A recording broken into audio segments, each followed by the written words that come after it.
Revelation 12:11. And they have conquered him by the blood of the Lamb and by the word of their testimony.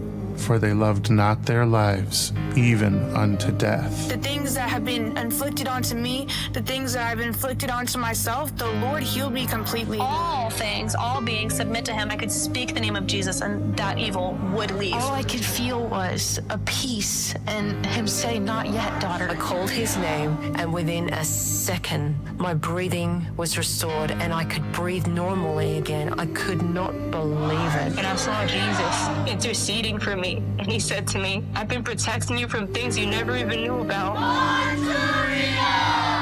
Martyria.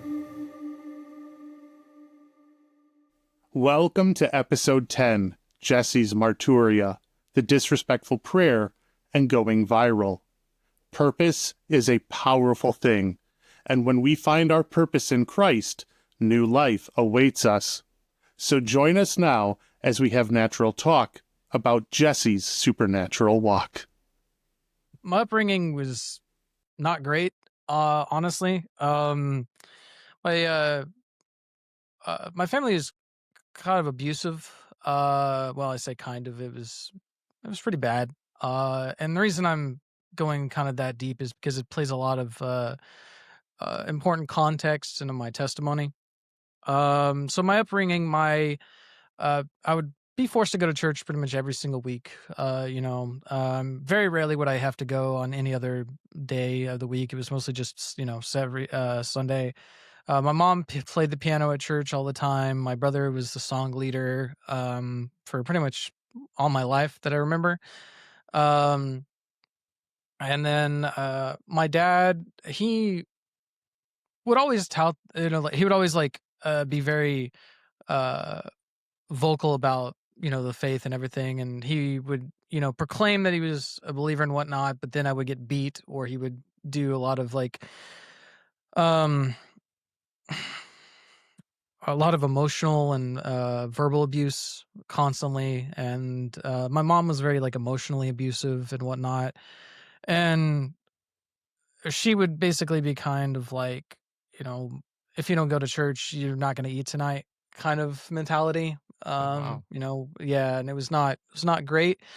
My dad died a few years ago, so I never really got to talk to him. We never really had a good relationship, and I never was able to kind of, I guess, get the closure I needed on that situation with him. But after I came to God, I realized that I had to forgive everybody that's done me wrong. So I had a conversation with my mom, and I've forgiven her for the situation. And she kind of realized that, what she had done was bad. And, she, I could definitely tell that she truly meant that she was sorry for all those things. I think I don't really know exactly what was going on through her mind back then, but it doesn't really matter at this point.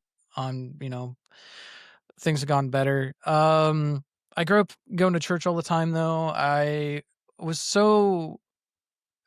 The amount of abuse that they put me through really, really messed with me emotionally and mentally, far more than physically. Physical scars will, go away, but emotional and mental don't really go away as easily. I'm still struggling with a lot of things. I'm still very uncomfortable around any of my family due to all of that religious trauma that they put me through. And it's been so bad that pretty much my entire life, I just never really believed, in Jesus and God. I knew of him, but I never knew him, if that makes sense. And I was just going through motions. And because I was so afraid of the backlash that my family would probably instill upon me, whether it be more beatings or more verbal abuse, more, lectures or ridicule, or I was just terrified of pretty much my entire life. I've been so afraid of just being who I was. Because at that time, I growing up, I always believed that there was a God, but I didn't want it to be Jesus. Pretty much up until, a few months ago, I never wanted it to be, because of all the hypocrisy that I saw from my own family. And I would even go through motions when they weren't around because of the fear that I felt every time I would think about saying I didn't believe or whatever.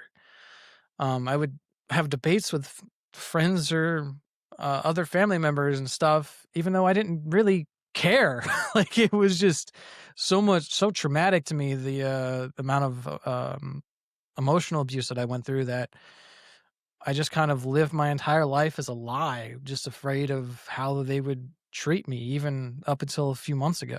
Like, it's mental health is it's a crazy thing. And then part of that, though, doesn't really help, though, that I have OCD.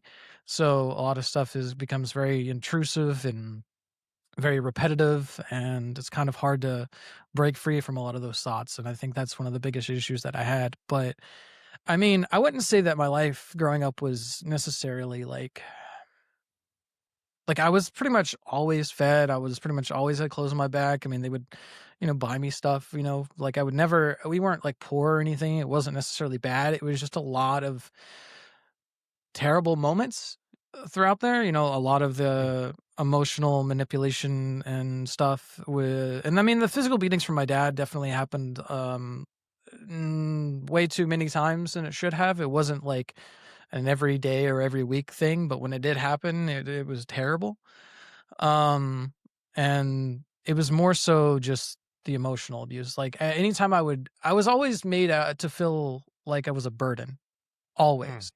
I always felt lonely, all the time. Like, I guess anytime I would ever bring up anything to him, it was always like, shut up. Like, we don't care. Like, your opinion doesn't matter. They would say stuff literally like, oh, you don't feel that way. Just completely dismissive of any way that I felt. So they would never have any real value towards anything that I would say.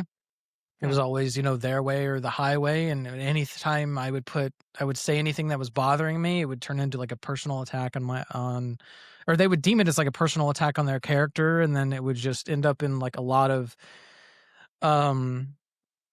lectures and a lot of like, shoving Jesus down my throat. And, they would strike, fear into me so much that it was like, they would always use, the threat of like hell and everything anytime I stepped out of line, instead of like proper, like, respectful parenting. They would just, do that kind of thing. And due to all of those type of interactions, like I've always felt, felt incredibly alone, like my entire life. Like I've been like suicidal and depressed since like 13. Like that was like my first time I ever tried to kill myself, was when I was that young. And that just happened multiple times throughout my life. And then it was just, it's so weird when you're surrounded by people, because I had multiple, family members and whatnot around me. I mean, there's at least 3 or 4 every day, but I felt like nobody actually saw me. Like I felt like nobody cared about me, nothing. I would just go in my room, I'd turn off the lights, play my video games or something, and just ignore everybody. I would just stop talking to them completely. And that's how I grew up my entire life.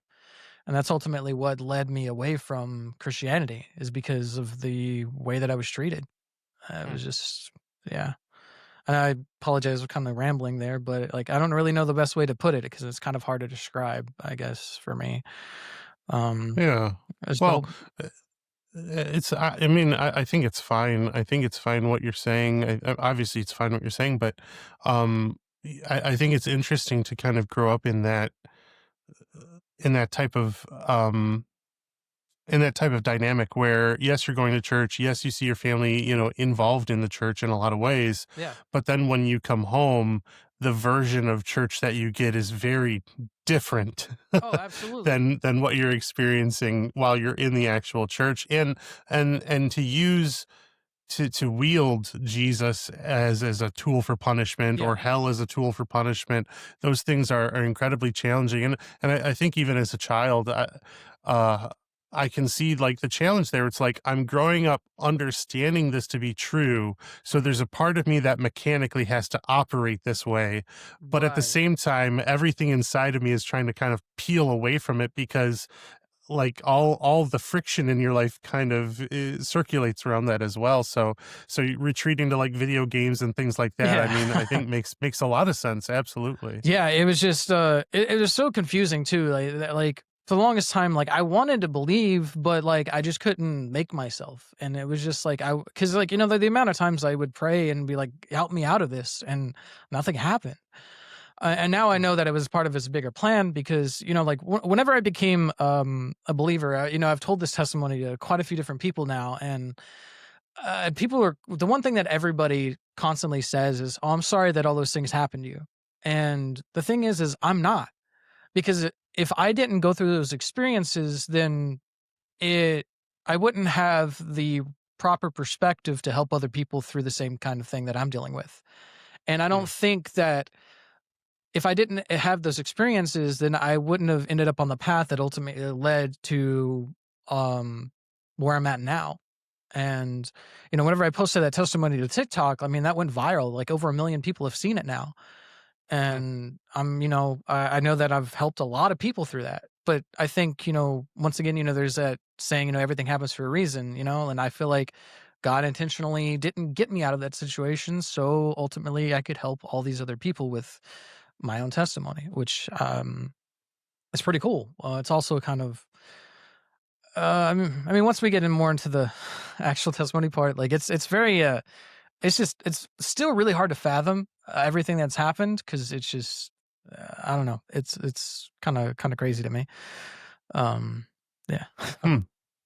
Yeah, I obviously your lived experience is your lived experience.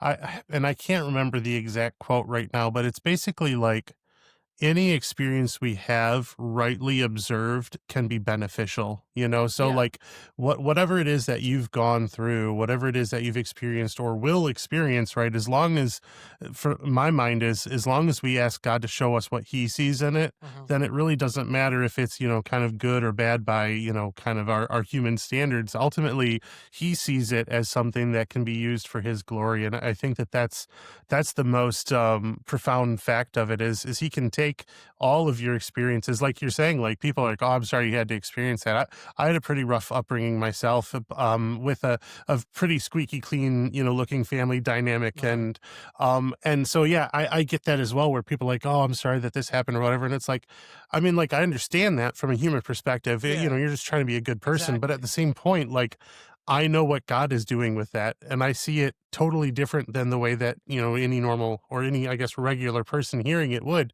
And I think that that's fine. I think that's actually one of the amazing things about sharing testimony is it gives us a chance to say, hey, these awful things happened to me, but look at what God is doing, so that when somebody else says, wait, awful things like that happened to me too, maybe God can do something with that as well, right? That's one of the most important parts about us sharing our testimony. Yeah, absolutely. I think it's amazing that people can relate to my own stories. And well, I mean, in a sense that like it's capable of helping them. It's obviously it sucks that they're not that they have gone through those things, but that's why I was saying that I'm glad that I went through those things, because now I have a different perspective that I probably would have never had if I hadn't been through them myself. And I think that knowledge is invaluable. Hmm. Yeah, and like you said, would have maybe been impossible to ascertain without going through those Yeah, experiences. exactly. So, yeah. So, this sounds like your upbringing was rough for a while, and you're kind of pulling away into video games and things like that. Yeah. What is that? Is this kind of into your teens, into your as you're growing up into your youth? Yeah, so as I was growing up, I was think like the first time I ever got depression, really, I think I was about like 12, 13 years old is whenever things got really depressed. And um, it was just accumulation of a lot of things. I was constantly like bullied at school. I was constantly, and like I was constantly, being bullied at home too, so it was just like, I always felt alone. I didn't feel like I really had anybody. And the friends that I did have, I mean, like I only had brief moments to talk to them, here or there at school. So it was just, it just sucked. I mean, I just fell into really, really deep depression. And with also having like OCD too, like I would constantly like ruminate on the same bad things that would happen over and over and over again, like a broken record. And that just sunk me deeper into depression. And I just never really felt loved, like, ever growing up. And I mean, that's why I wanted to, that's why I tried, killing myself multiple times. And I mean, it's by the grace of God that I'm still here, because I mean, like, the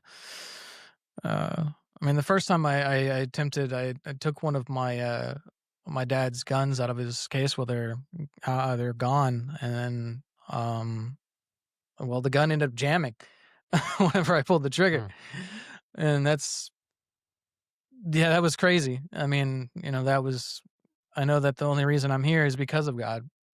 Because I have a bigger purpose. And my hatred towards Christianity really started around that teenage years. The more I was able to comprehend what was going on, and on a more, intellectual level, as your brain, matures, you can start to see the hypocrisy better. You can see the nuances in every little thing that people do and say. And I would literally just go home every single day and just listen to music, play my video games with the lights off. And I mean, I did that every single day for years. And like, not once did any of my family members come in and be like, "Hey, are you okay?"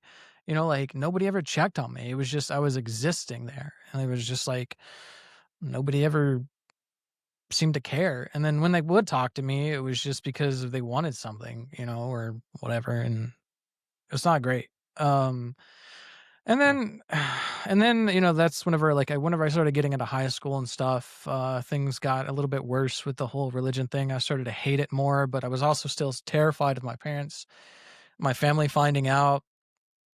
And so I would still go through those motions. I would still, I would go to, I'm originally from Oklahoma. I don't know if you've ever heard of Falls Creek. It's like a huge church camp there.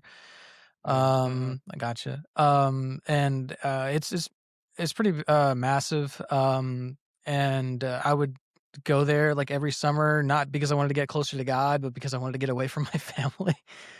And I would still be a recluse there. I wouldn't really talk to many people. I mean, I'd still go through motions just because I didn't want, anybody to find out that I didn't really care. And I don't know, part of me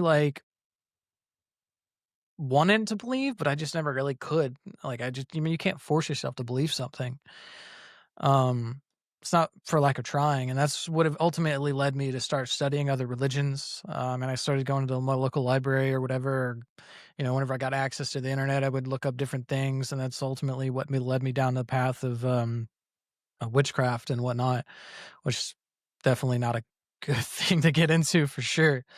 But yeah, that's basically when everything happened. And I kind of realized probably by the age of 13, 14 that I never really believed in God. I was just doing everything out of fear. And I just kind of lived a lie pretty much forever.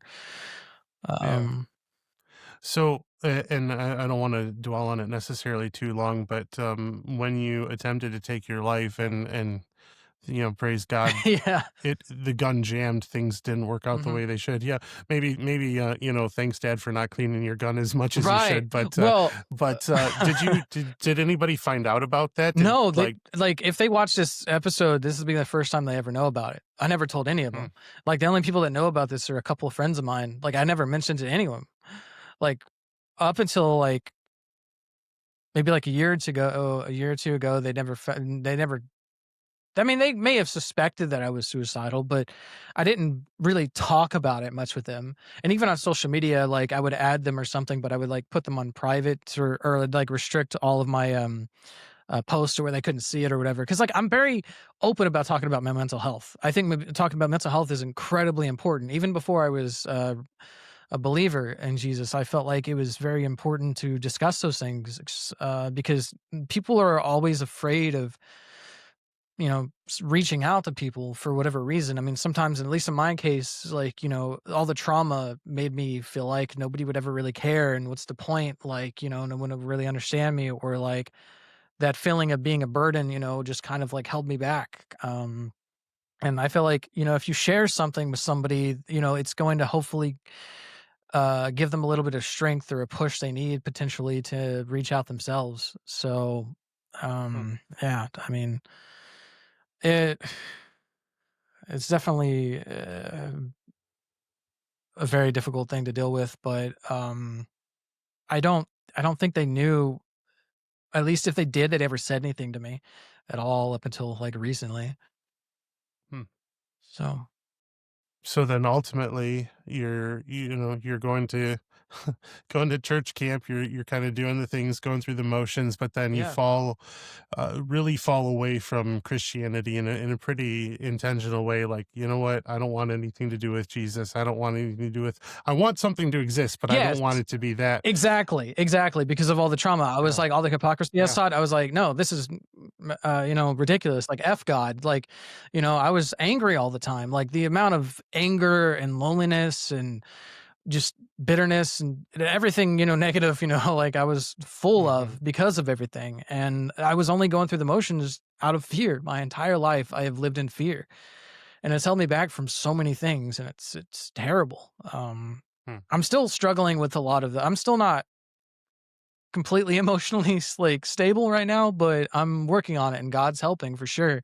I'm definitely a lot better. I'm a lot more at peace than I used to be, like way more. Most days I don't really feel anything, but I've obviously, occasionally I'll get those waves of whatever here or there, but it's definitely getting better, and I owe it all to God for sure. Hmm.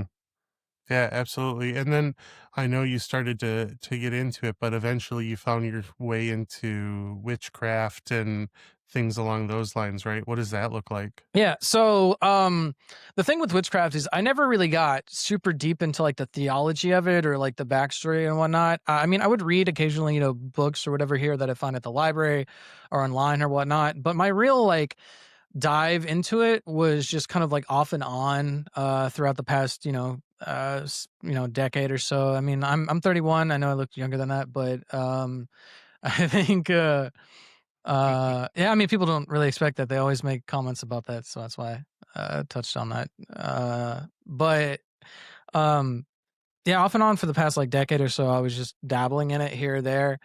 Um, and I didn't really care that much about the theology of it. I was just like, I've always been a kind of a skeptic, so I was like, I don't know, let me try something, and like the thing is like when I first actually started doing a lot of the spells was probably like 2.5, 3 years ago, but I was studying it, like here or there, for quite a few years. And over the past, I think year and a half is where I got deep into doing it. And the accessibility to finding information on how to do all of this stuff is insane. Like I could literally go on to YouTube, Pinterest, TikTok, pretty much any form of social media and just type in this kind of spell or whatever, I want to do. And within 30 seconds or less, you're going to find what you want. And when I started, seeing all those videos cross all over my social media, I was like, all right, let me test more and see if this actually starts working. And, I did like my first spell ever or whatever, and I got what I wanted. And I was like, huh, weird. That's an interesting coincidence. Let me try it again. Got what I wanted again and again. And not one single time did I did a spell not work for me. I got everything I ever wanted doing it, which was insane. So I just kept doing it. I was like, I don't know what I'm doing, but I mean, like, really, because I didn't care about the theology. I just knew that if I did these actions, I would get the results I wanted. I mean, obviously, I knew. Sorry, go ahead. Oh no, do you remember what that first spell was? Yeah, I've always had a very big issue with uh being very like lustful and wanting love or whatever. I would hook up with people and whatnot, and it was something to do with like it was like a domination spell or whatever. And I was able to sleep with the person that I wanted to shortly after it. And it was yeah, it's not great. Hmm. It just leaves you really empty. It's not a life for me at all. I can't do that anymore. But back then, like it worked. A lot of people, there's a lot of misconceptions. I feel like from what I learned briefly when I was looking through like all the spells and stuff is love spells necessarily don't work unless there's actually love there. domination spells, or more so to actually force somebody to do something. And whether or not, people will believe that's a coincidence or not, that's totally up to them. But for me, it didn't seem like it, especially since it worked multiple times. So it's really, really messed up thing to do. I mean, like, if it really was taking away somebody's free will at that point, then I just makes me feel gross. And I'm still struggling kind of with like we're thinking about how bad of a person I was back then. It's kind of hard to think about how selfish and I was towards my only, those kind of desires and whatnot.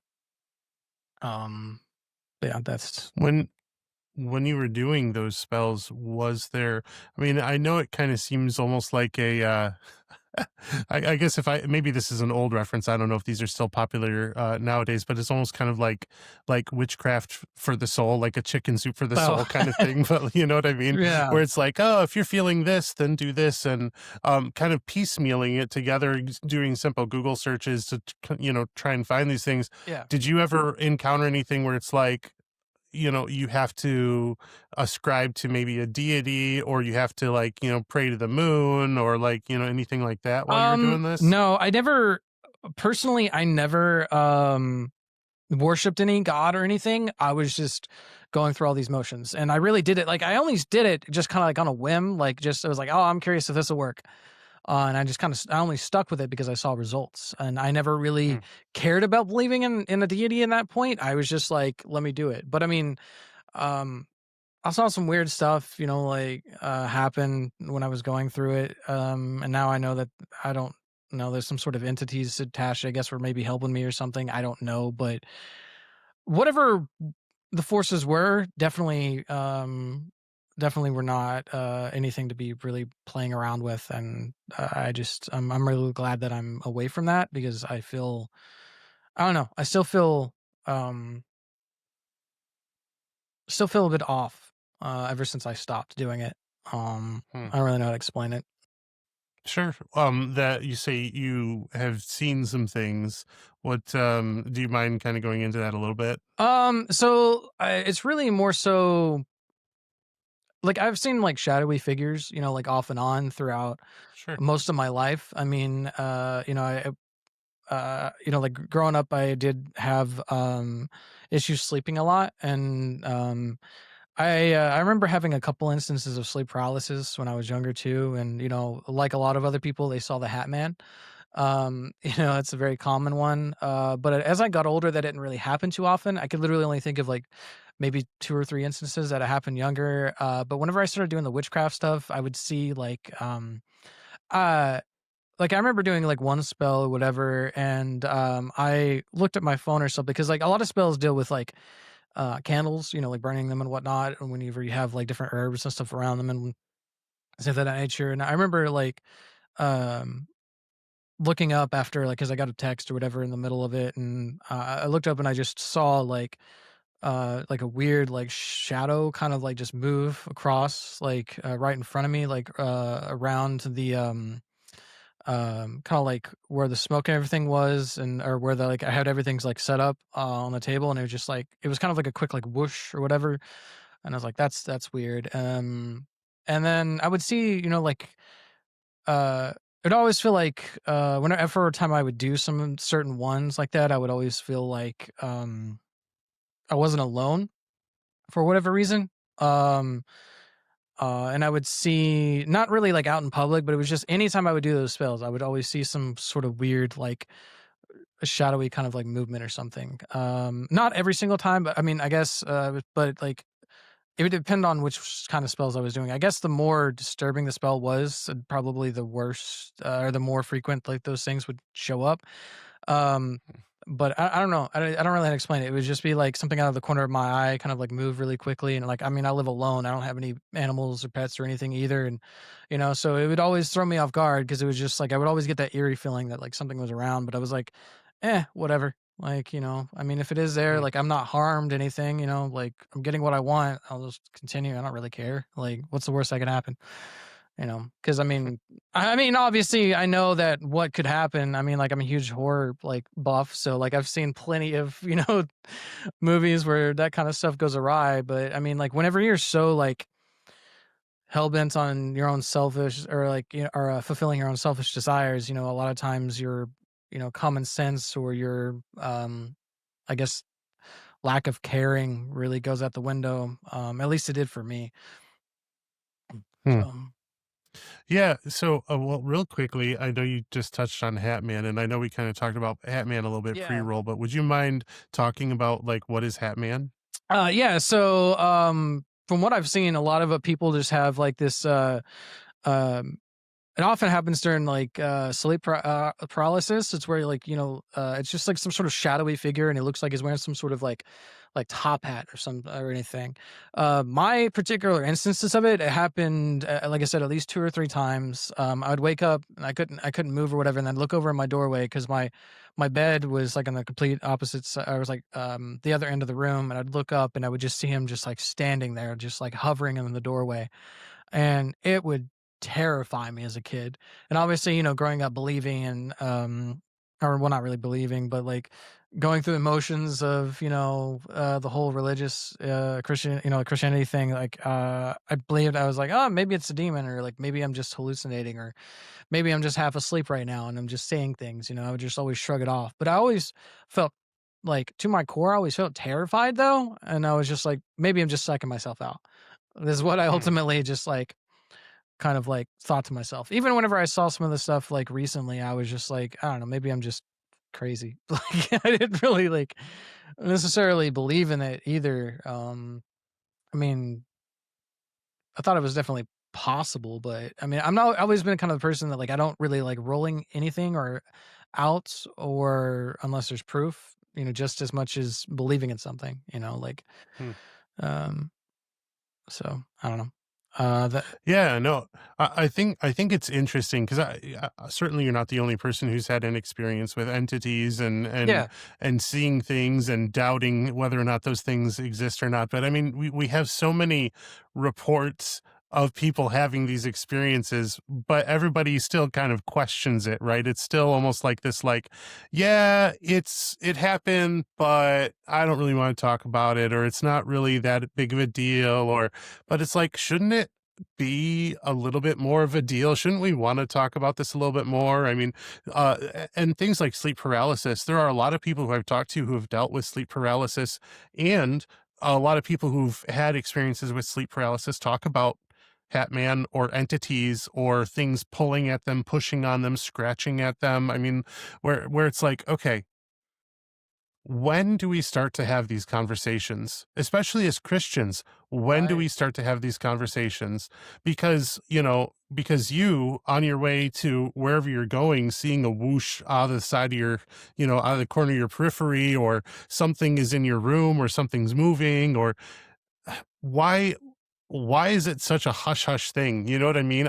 I think it's really interesting. I remember, I can't remember exactly where it was in the Old Testament, but I remember God saying, like, you're worshiping all these things that come to you in secret, that whisper to you in secret, that are dealing with you in secret. And I don't deal with you in secret. I deal with you in front of everybody. Like, this is not how I am. And it's like, well, if we're encountering these things that are operating in secret, then we should already know from that point what kind of thing we're dealing with, right? Like, there's a reason that they're trying to be secretive. There's a reason that they're trying to keep you guessing, keep you questioning your own sanity in some ways. You know what I mean? Right. I think it's all very, very intentional. Yeah. Yeah, definitely. I mean, like, I think if they revealed themselves, then we obviously wouldn't be continuing to indulge in whatever practices that we're indulging in, um, for sure. But I mean, like, I don't know. I just never really got like,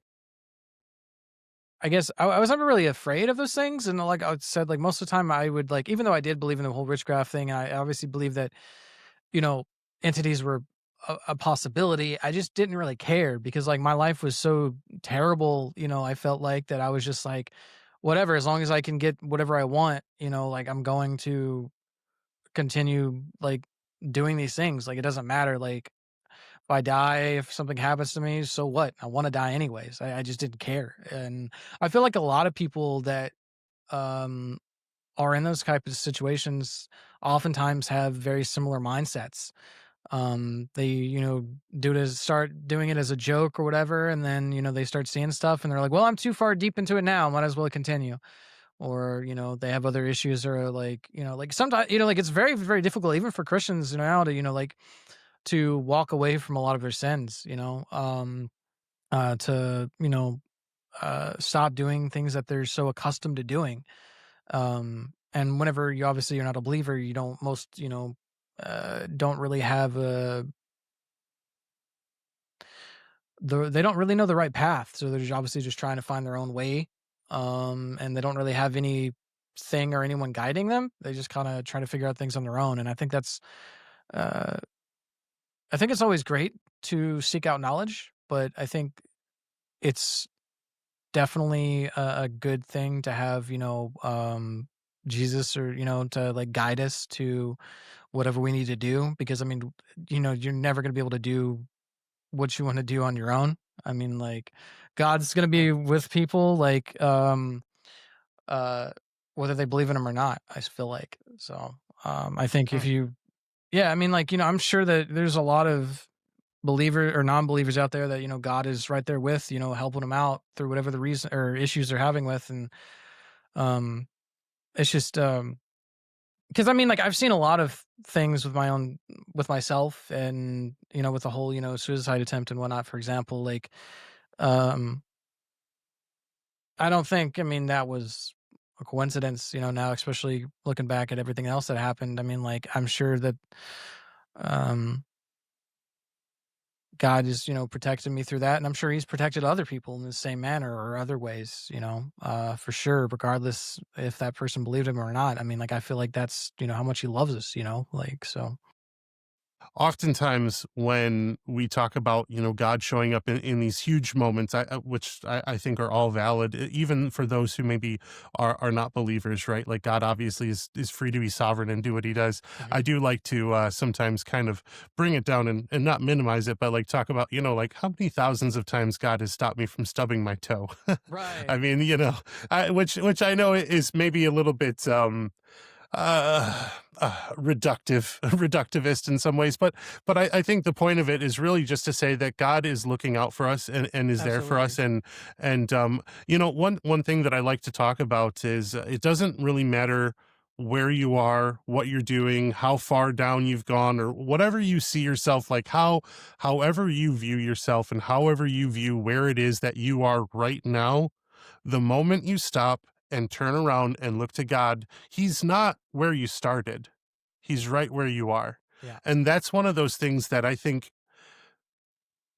can be easy to miss, because we feel when we recognize what holiness looks like, what being set apart looks like, what being cleaned from the inside out looks like, when we see what that looks like, and then we see how we look, it can be very easy to get caught up and be like, oh man, like, okay, well, this is, I view myself in this way that is not really viewing myself in a way that God sees me, but because I know that God sees me, it's hard for me to see myself as his child. It's hard for me to see myself as set apart with a purpose. It's hard for me to see myself in these sorts of ways. And so, uh, on that though, I find it very interesting. So like, your testimony really has to deal a lot with isolation Yeah. and self-worth, right? Absolutely. And I mean, if we're not all struggling with isolation post-COVID, during COVID, pre-COVID, I mean, like, really, it went untalked about until COVID, and then we recognized how isolation can be so damning to the human psyche. Oh, It really can be. And then going from there to saying, yeah, because that self-value is not there, because that isolation is there, like, all these experiences that I'm having while doing witchcraft, while getting what I want, basically, Yeah. I don't really care about those things. Like, they don't really have any sort of effect on me. And that's, I find that really, really fascinating. It's almost kind of like, it's almost like the sixth sense in a way, where like, all these things are happening around us all day long and we just, whatever, it's just kind of how it is. But then one person stops and goes, wait a second, this is not normal. I'm seeing these things and I shouldn't be seeing these things, and I'm not going to spoil the sixth sense for anybody who hasn't seen it yet. Right. I know it's like 20 plus years old, but suffice it to say that I find that really fascinating that you were living in such a way where you were like, not only do I just want to do this to get what I want to get, but any outcome that happens from it outside of me getting what I want to get, don't care. Not a big deal. Yeah, I really didn't care at all, because it was just like I wanted to die anyway. So I was like, oh well, like my entire life I've just been suicidal and I never wanted to live. I still have moments here or there that I have those thoughts now, but I think nowadays are more so intrusive thoughts rather than like actual like conscious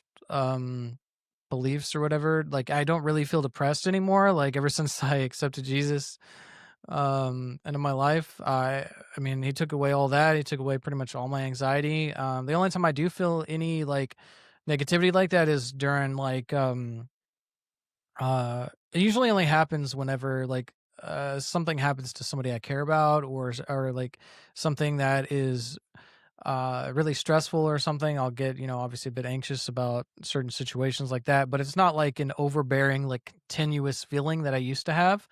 It's like majority of the weight that was, on my shoulders has been completely lifted ever since I became a believer, and for that I'm insanely grateful, because it feels so weird to actually not identify with that old version of myself anymore.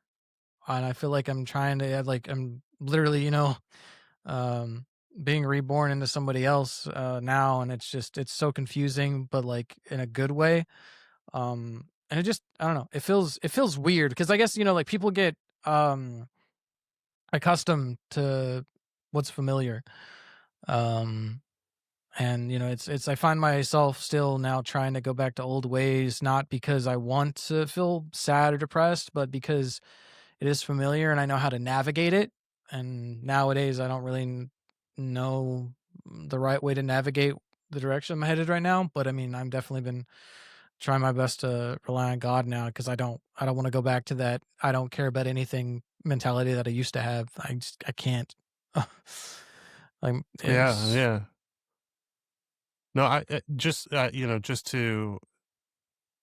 just so you know where I'm coming from as well. I very much struggled with that same sort of mentality where the idea of ceasing my existence felt a lot more comfortable to yeah. me than continuing on, and that led to some pretty reckless behavior on my own end, because when you don't really care what the consequences are because you don't really want to be around for it Yeah. anyway, then you can act in a way that is reflective of that, Exactly. Yeah. is reckless, right? And it is jarring to one day wake up and go, I'm really glad that I woke up.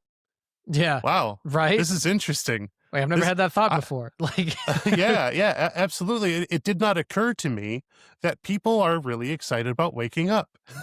right. But now all of a sudden, I know that whatever it is that happens to me isn't up to me anymore anyway, and I'm here in service and in thanksgiving and living a life where I can be thankful and recognize that all the small things that I thought were very meaningless, and all the things that I thought really had no value or worth, like all of a sudden there's immense value and immense worth to them. This idea of like going from I don't care at all to I care now, it puts a really comfortable weight on things, whereas Yeah. before it's like, whatever, it is what it is. But that weight is in my mind, for me anyway, is understanding that God sees the value in these things. And because he sees the value, I am able to see the value in them. And I may not see it the exact same way he does, but boy, he opens the curtain for me enough to where, I can look at a sunset and be extremely thankful. and I can, watch a tree go through the seasons and be extremely thankful. And I Right. can, watch my children grow up and see them learning and all, just all these things before where it was like, yeah, I love my kids, but it was like, you know, if they don't have a father, I'm sure my wife will be all right. And like really, Yeah. really bad thoughts, Right. right? Yeah. But then you see where God takes you, he Yeah. takes you from those places and he brings you to, like you said, you're still trying to figure it out. You're still trying to navigate it. Absolutely. The beautiful part is Romans 12:2 talks about how, um, God renews our mind. God Yeah. renews our mind. And I think that there's a spiritual sentiment to the verse, certainly, but I think there's also a very real physical nature to that, where it's like, for the last X amount of years, I have been so comfortable being numb towards anything and everything, that now that I'm starting to open myself up and feel for these things, I have to rewire my brain. I have to learn new habits, because God wants me to operate in this way, or God is asking this of me. He's the nice thing is, when you're talking about, I don't really know how to navigate this stuff. Right. Me either. I have no Yeah. idea, but I know who does, right? True. And that's the place where I have to defer to God. Yeah. You know what I Absolutely. mean? Um, I, I think my best example is my oldest right now is 13. Okay. My father left when I was 12. So I have no frame of reference for what a father should look like from 12 up. When my oldest was about to turn 13, I was in constant and heavy prayer, because I'm like, God, I have no idea what to do with a 13-year-old. I have no idea. Right. And even the experiences that I had with my dad before he left were still not good ones. So I had to navigate through that as well. So the beauty is, God doesn't say no Right. and silence himself and distance himself. He's like, absolutely. I'm so glad that you asked me to be part of this. Yeah. Like, he loves us and he wants that relationship with us so much. And it's wild to Hmm. me, Yeah. because I have felt, that I've had no worth for such a long time, that when he says, actually, you do have worth, Yeah. you do have value, because I say you do. I don't, like you said, I don't know how to navigate that. I Yeah. don't know what to say. It's difficult for sure. Like, that's the one thing I'm really trying to come to terms with, because it's just, like I said, it just feels so unfamiliar. But I mean, like, I'm really glad that now I actually have God to rely on, because my entire life I didn't have anybody to rely on, and other than myself. And I think that was why witchcraft was so appealing, is because it was all about you know getting what I wanted and fulfilling my needs or my desires. And I felt like it makes you like your own god, basically, and kind of puts you in that mindset where you just need to like um put yourself first above everything. But like, you can't. I mean, even when I was doing that, I mean, obviously I realized that uh it was not really the best way to live life, because it's just people need help regardless if they want to admit it. Most people don't like it to admit it at all, that they need help to get through things. And um I mean, without God, like, I wouldn't be able to uh get through anything that's going on in my life right now. And I mean, I obviously still believe that, I mean, he was with me along the way, but um knowing of him and knowing him are completely different things. And um it's it's really awesome that we can actually have somebody to constantly go to. um and just that fact alone has helped me tremendously. Just the knowing that I'm not alone, and which is what I'd always felt like my entire life. It has been like the probably one of the best things to come out of it now. I don't feel alone anymore, and that's really awesome, because and once again, it's very weird, but I'm embracing it and whatnot. So Yeah, I think what comes to my mind is, knowing of God and knowing God are two separate things. yeah, I think what I parallel with those items, for me, is that same idea of, knowing that God is there and available Mhm. is one thing, but knowing that God wants to interact with you is a whole different thing as well. Right. You know, it's not that God is there and available, right? Like I've got a lot of buddies I could call at any time, right? Yeah. And, you probably have people you could reach out to, you know, Sure. that this sort of thing, right? But it's not that he's available, but he's excited to have that relationship. Like he wants to have a relationship with you. He's like, Jesse, I know that Yeah. you can reach out to me at any time, but I love when you reach out to me. I Mm. love having that communion with you. I love having this conversation. And that is such a mind blowing fact that I still have to come to terms with, because Yeah. it's like you know you, I know me, and Mhm. it's like I know exactly where I've been, and and I think one of the interesting things when you were talking about your experiences with witchcraft is, if I were given the crown and given the throne, I recognize what a terrible person I would Yeah. be, what a terrible leader I would be, right? Exactly. Yeah. And in a way, witchcraft gives you that.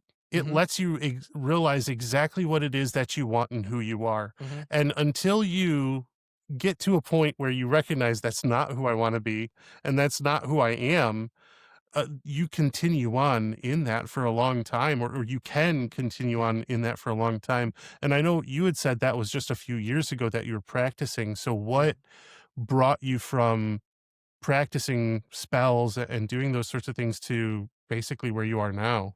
Um. So, uh, like really, like the answer that I would literally have to give you my full testimony. So it's here we are. Um, it's Welcome to right, Martyria, the right. testimony podcast. So it's gonna require a lot of context, but so one thing that I've always dealt with, growing up, was the feeling of not being loved, like, ever. And it's that coupled with having OCD and stuff, I would get very obsessive um about different instances of any kind of human interaction that I would have and whatnot, and not like in a harmful way for others, but for myself. Um, and I was constantly just going overboard with like overextending myself, doing like I've always been like a hopeless romantic, and I would always do like grand romantic gestures for people and whatnot, and um I would constantly put myself in bad situations where it would just nothing would work out, and then I would feel instantly depressed and be like, all right, cool, I think I'm a creep, or they don't appreciate my value, or like, and when in reality it was just like I've come to realize that I was always just trying to buy people's love, and I was just doing all these things to kind of just, I don't know, make myself feel worthy, and it was never really about, I mean, to an extent it was about them, and I did care about other people, but it was more so about just trying to fill that emptiness that I felt. And I was trying to earn love in one way or another. And I've had this friend for a few years now, and her and I had started hanging out a lot more frequently, and I ended up like falling in love with her. And I don't want to go into too many details about her personal life because that's none of my business to share with people. But she had a lot of trauma, and she had a lot of health issues and whatnot. And she was um, not doing great. She was in a lot of pain, both mentally and physically. She was struggling a lot, and she became an addict to kind of deal with her problems and whatnot. And it's very, very difficult to be in love with somebody who's an addict because, majority of the time people become addicts because they have some sort of trauma or something that's their way to cope with things. And she's basically like killing herself. And I was just super depressed about the whole situation. I was like, man, like the woman that I fell in love with, one of my friends that I've had for years now, is dying. And it's like, is in so much pain. Like, and I started, I got to know her a lot better because we started hanging out pretty much every single day. And I ended up starting doing all these like spells to try and heal her, because she told me she had cancer, and I could see her health rapidly declining and whatnot, and I was trying to do everything I could to heal her, and none of those spells were working. For the first time ever, none of the spells that I was doing was working, and I was doing that for months. And I was like, what the hell is going on? Like, why isn't this doing anything? Yeah. Like, am I getting worse at this? Like, do, do I have to do more frequent ones? Like, I became obsessed with trying to help her in that way, and I couldn't do anything. And then I made a new friend at work, and he was a Christian, and he was talking about God and whatnot here or there, throughout every day, pretty much at work. And I didn't want to hear that. No, sorry. Still trying to, I'm still trying to stop cursing. That was one of my biggest issues. But Those Christians bring out the worst in us, don't they? yeah, I mean, really, honestly, yeah, like I would tell you to go F yourself, like 4 months ago, if you tried to say Jesus loves you. Like, I hated it. I would like make blasphemous music, saying F God this, F God or that, just like constantly like very like blasphemous, very like negative music or art or things of that nature that would go against God. So it's definitely interesting considering I'm doing the complete opposite now. But I didn't want to hear it. I wouldn't hear anything about it. And then all that stuff happened, and I love this person so much that I talked to my coworker, and it was like, "Hey man, you're Christian, right?" And he was like, "Yeah, yeah." Like I was like, "Can I talk to you for a minute?" And he was like, "Yeah, sure." So like we go off to the side, away from everybody else, and he was like, "What's up?" And I explained kind of the situation that's going on, and I was like, "Hey man, like I don't even know if this will work or whatnot. I don't even believe in this kind of crap, but like I don't know, maybe you could say a prayer or something." Because I was kind of like at my like wits end, like I tried everything. I exhausted all my resources, everything that I knew how to do, but I really wanted this person healed more than anything. I just cared about her that much. Still do. And he was like, "Okay, sure." So he prayed quite a bit, and then after that we started talking pretty much every day, and he would talk about God, here and there. And one day he texted me like this music video for like this Christian rapper, and I listened to it, and I was like, "Man, this music sucks. Like this is terrible. I hate it. Like this is so corny. This is some of the worst music I ever heard."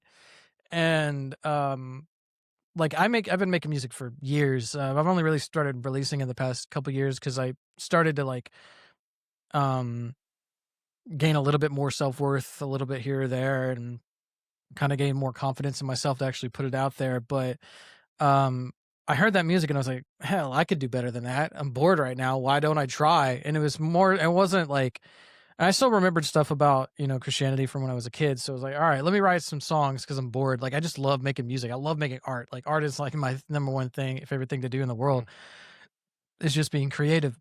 So I made a song, and I sent it to him, and he was just like, what? Like, that's you? Like, that's crazy. Like, this is really good. You could save a lot of souls with that kind of, like that kind of comment.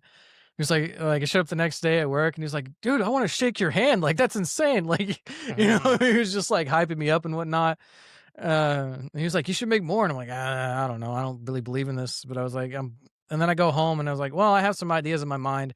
And I've always been the kind of person that like, if I get an idea, I run with it. I don't really sit too much time to like, I don't think things over. I'm very impulsive a lot of times.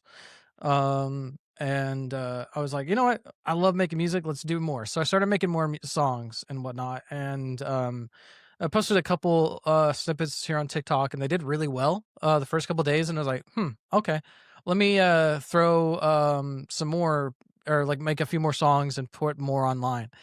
And I did. And then like in like 2 weeks, I had over 20,000 streams on the songs that I put out. And I was like, what the heck? Like, that's crazy. Like, I haven't had that kind of like reception on any of my other music, and I've been doing it for, years now. Like, sure, I guess I'll continue making this music because I just love seeing the numbers and whatnot. But anyways, fast forward to I think this was a couple weeks after I made that music. It was about 2 or 3 weeks after I made that first song. I ended up like breaking down one night. I was like really, really depressed, like wanted to like off myself again. I was like, I can't do anything to save this person. Like I just um if she's gone, then there's no reason for me to be alive, kind of thing. Like, it was that kind of terrible mentality to have.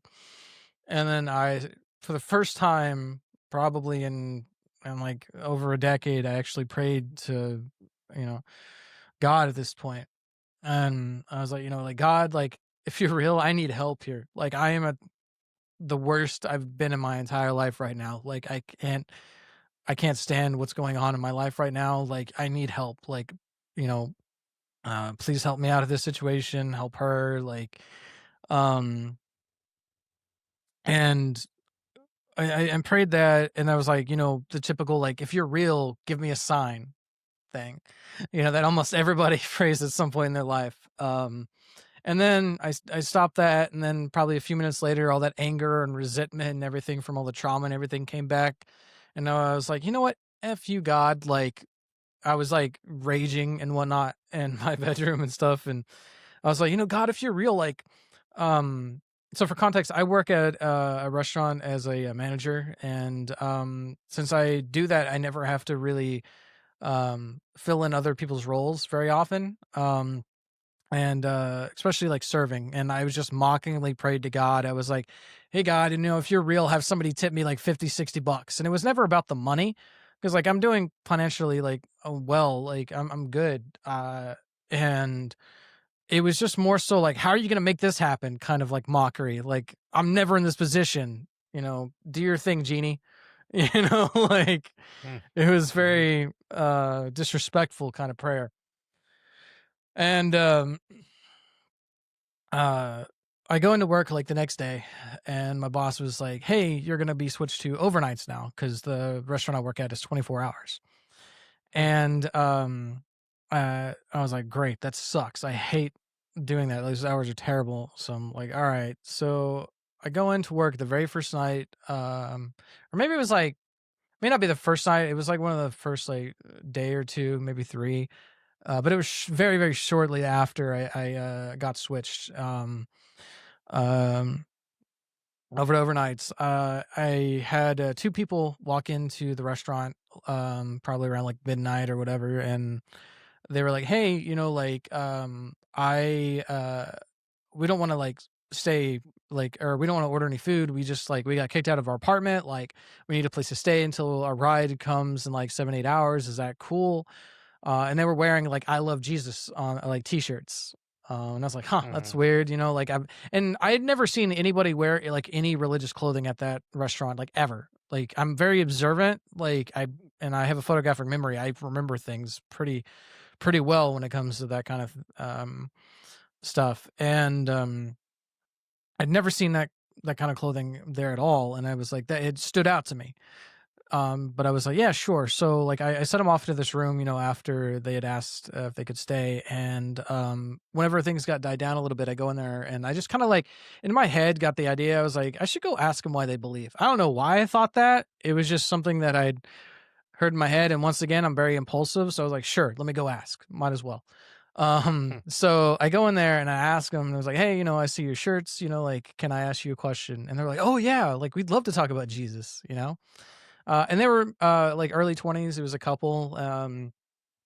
And at this time I told them like I had just started reading I'd started reading the Bible because since I was making that music, I don't like to spread misinformation. I hate doing that. So I wanted to make sure that I was doing things contextually right, or at least to my own understanding right, when I was making that music.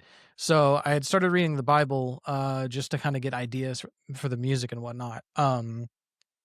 And anyways, I told him I just started reading it and whatnot. And I was like, I told him a little bit about my past and whatnot. And ironically, the guy that I talked to had a very similar upbringing as me. it wasn't exactly the same, but there was definitely a lot of things that crossed over. And um, he told me his kind of testimony and everything, and kind of gave me, they both gave me a different perspective on like the religion that I'd never really heard before. And I was like, it's really funny is like I prayed for a sign, and now y'all show up, a couple days later. I'm like, so that's kind of interesting. And then Jay, the guy, he was just like, what's even more interesting is like I'm not even supposed to be here today. Like my ride got like messed up last minute. I'm supposed to be like, several hours away from here. Like and then we got on the topic of music. And I was like, hey, here's this Christian music that I've been making. He was like, what? You make Christian rap music too? Like I've been doing that recently as well. And I was like, what another coincidence. That's weird. Like, what are the odds of that happening too? And I showed him my music, and he was like, man, this is like really good. Like, I could see you on a podcast someday, like talking about this kind of thing. And ironically, here we are. But I mean, he legitimately said that. And like, that's been on my mind ever since you reached out. I was like, this is so weird. But he was like, you could, like, I guess you talking about it. I think you're going to make it. Like, you're doing, like, this music's great. It inspires me to do better. Like, I want to do better now because I heard this. And so that night, I was able to kind of like help him by inspiring him and kind of pushing him forward, like his goal that he wanted a little bit. And he was also helped me by pushing me towards, Christianity and Jesus. So we helped each other. So I come into work the second day in a row, and a group of Christians had come into the restaurant late at night. And I noticed that they made a mistake on the tip on their seat, and it was like a $30-$40 difference. And before the server put it in, I was like, hey, like you need to go talk to them. Like you can't just steal that money. You need to know the proper amount. And I go over to them and I was like, hey, like here's the issue. And they're like, which is the correct one. And they're like, oh, well, we can't really afford the higher amount. Thank you for being so honest, because a lot of people would have just stolen that money. And they basically kind of like said that, it kind of like restored their faith in humanity a bit, because like not a lot of people are that, honest nowadays. And we started talking a little bit about God, and they kind of gave me another perspective about it, things that I didn't really hear before. And once again, though, I was able to help them in a way, and they were able to help me.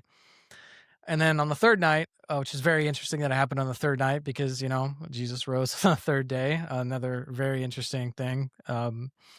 But I go into work, and I was carrying the Bible with me and at work, because I was, during my downtime, I was just trying to get more ideas. And I set it off in like the booth directly across from the kitchen, which we have like open doors there. And I just opened it to a random page. There's no reason for it. I just randomly opened it, and I was just kind of playing like scripture roulette, just kind of like open it up here, reading this or that or whatever, and just kind of getting ideas that way. It was nothing. I wasn't studying anything specific. Well, that night, my cook ended up in the hospital. My server, no call, no showed. And then I called every other person that I could, and nobody showed up. And neither did my bosses either. So I was running the entire restaurant by myself, and I have no way to close it because I don't have keys to lock the doors or anything like that. So I was doing everything by myself, and I got slammed with like to-go orders, and it was like probably like 6 or 7 to-go orders. And then at that precise moment, I had probably about 3 or 4 different parties walk in the front door, and I go up to him and I was like, hey y'all, look, I'm really sorry. Like I can't like really get to y'all for another like probably 45, 50 minutes. This is the situation that's going on. I'm literally the only person here. Like you're more than welcome to stay, and I'll help you out, but it's going to be quite a while. And then all of them left, and except for one guy. And one guy was just like, well, you know what? Like, I mean, I've had a good night. I'll go ahead and stay.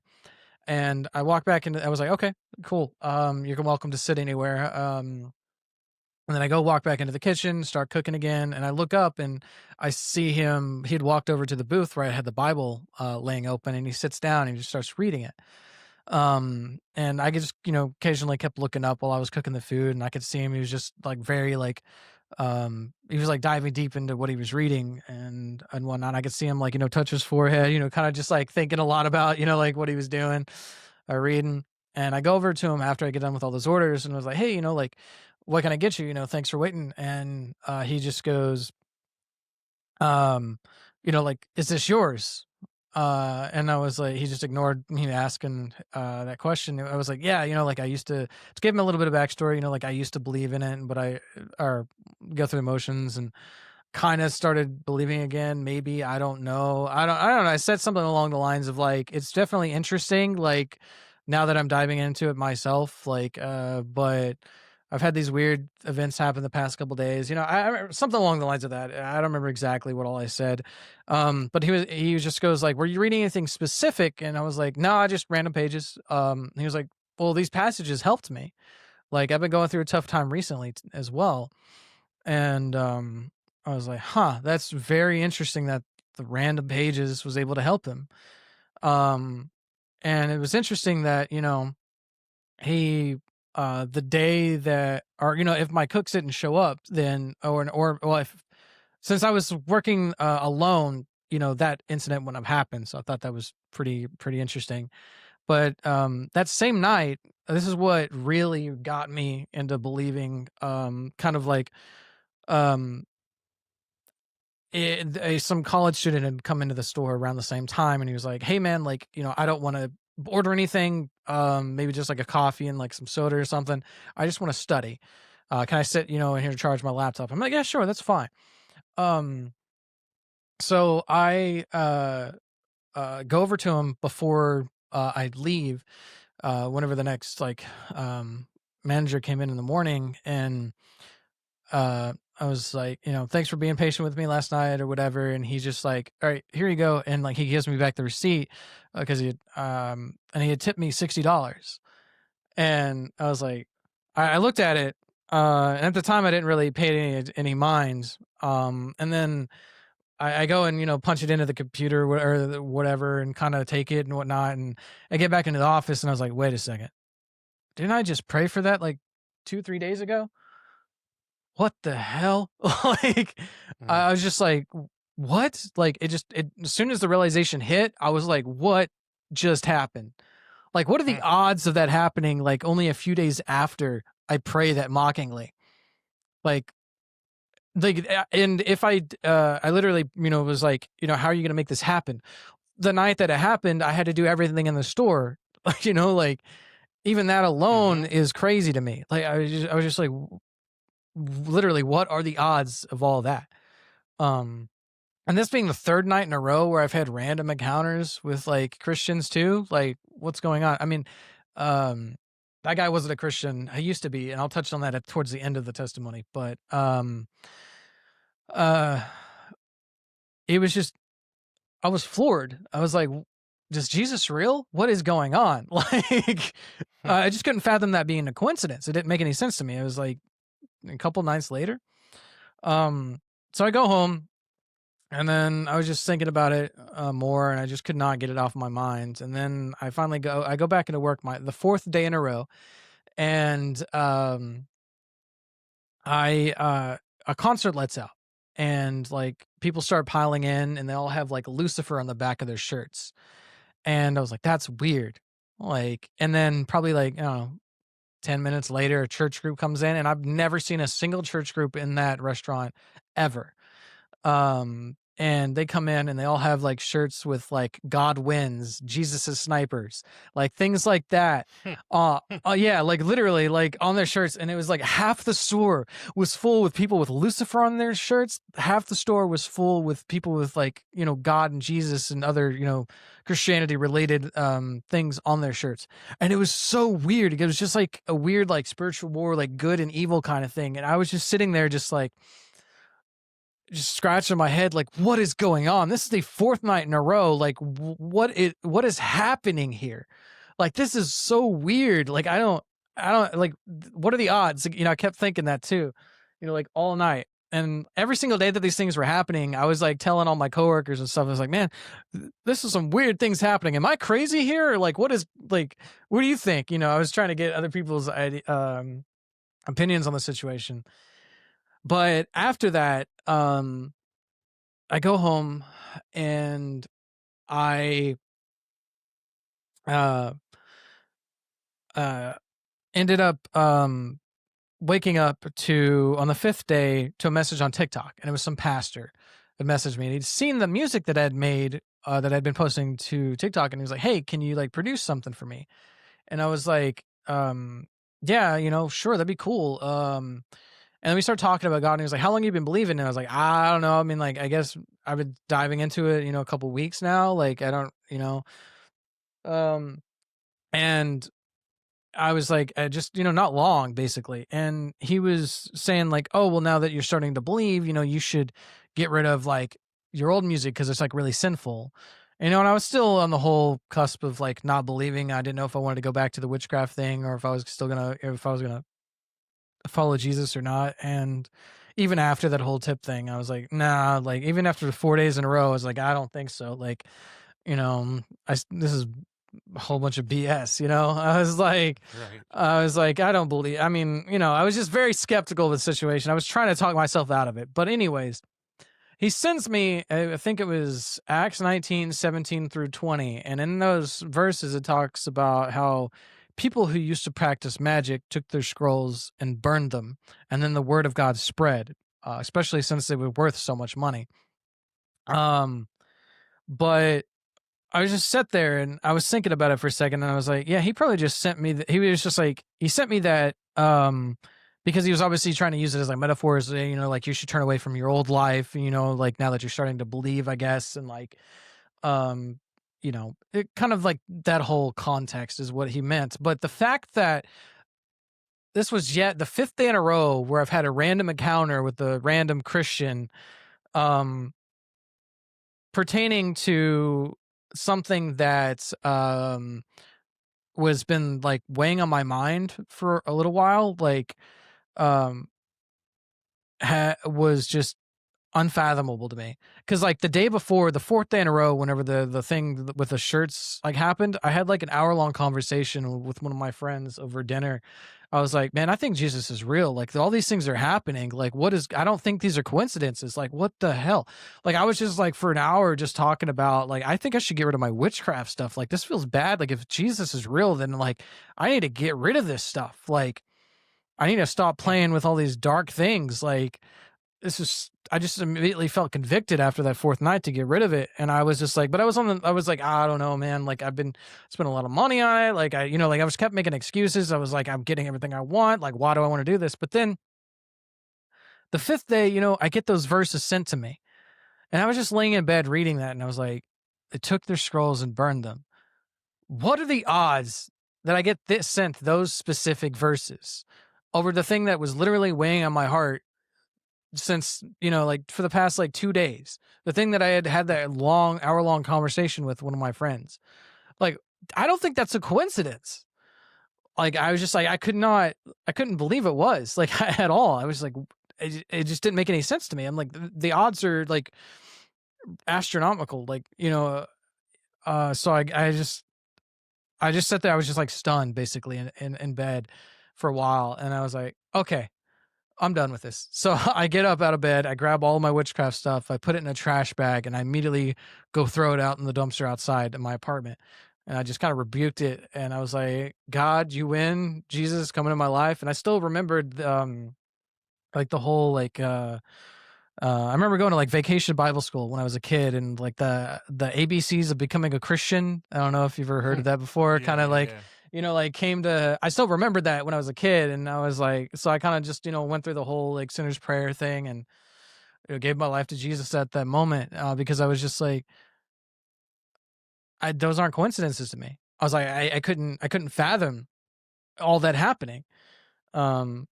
Just how everything aligned perfectly. And it wasn't just the 5 night, like each night, like, something happened where I helped somebody else and they helped me.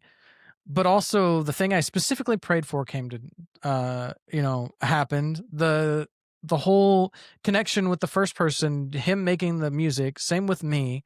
The whole 5th night in a row where like, if I hadn't made the music, a couple weeks prior that my friend, basically inspired me to write, I wouldn't have had that 5th one. So like that was pretty interesting. And then the specific verses that was sent to me, like, it's just way too many moving parts that I just could not like just shrug off. It didn't make any sense to me. It still doesn't make any sense to me. Like, it's just, And then it gets, I didn't talk about this in the oh, well, uh, for the listeners that like, don't know this yet, like I posted this video of my testimony. That is how actually, Matthew, actually saw or got me on this podcast. Is like that video went viral. Like after like about a week or so after I did that, I talked about every little thing that I just mentioned, and I posted a TikTok, and within 24 hours, it had over 100,000 views. And then within 4 days, it was like 400,000 views. And then it's now been about, I think, like 3 months or so, and it's got like over 680,000 views on my own video. And then there's this Christian YouTuber who made a reaction video to it, and that video has over 330,000 views last I checked. And so that my testimony has now been seen by over 1 million people. And for the first like 2 months, I kept getting people sending me like, or making tons of comments and tons of messages about how like that video was confirmation that they needed to get rid of their own witchcraft stuff. It was confirmation that they realized that they were being lukewarm in their faith, and then they just started, going back to Jesus. I know that 2 people got saved because of my testimony already. There's been people commenting and messaging me saying that like, thank you. This helped me realize that I needed to get rid of this vice or that vice, or like just a whole bunch of different ways I have been able to help people with that testimony. Like it's just been over 1 million people have seen that.